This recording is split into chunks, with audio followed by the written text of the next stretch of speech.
cheap relative to pretty much every other asset. And this chart he shows, he's got a thread here, but this first chart is just silver to the Dow Jones. And it's quite amazing how cheap silver is relative to the stock market right now. It's actually at historic lows, Mike. Well, the amazing thing about this chart is he's got it going all the way back to 1904.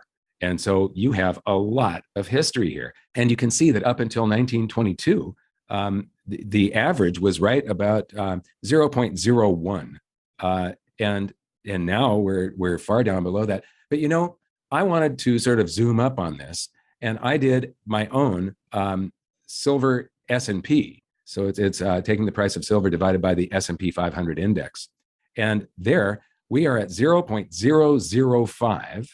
So if you go to 1 is 20 times more. In other words, if you sell one share of stock right now and you just ride silver until history repeats, because it will, it's just taking patience, and it gets to 0.1, you've got 20 times gain.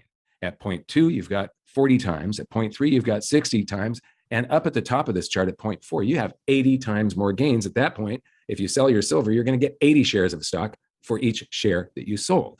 I call that wealth cycles. I developed it back in the early 2000s, and I will be releasing a book on it sometime soon.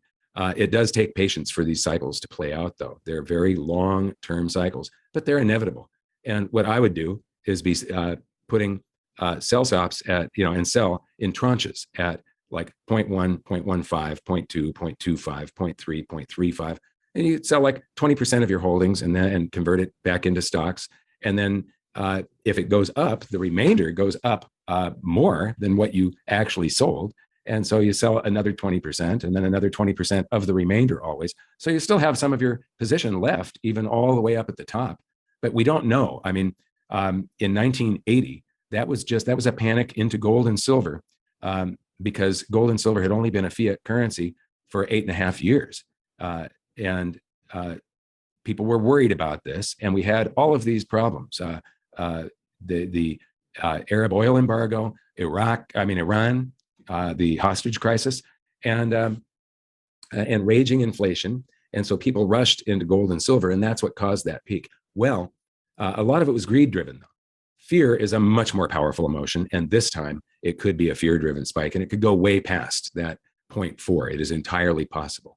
As you see from that first chart that goes back to 1904, throughout time, these things swing back and forth to these extremes, and they don't go up constantly. When something looks like it's going up all the time, that's the dollar going down. It's not the thing going up.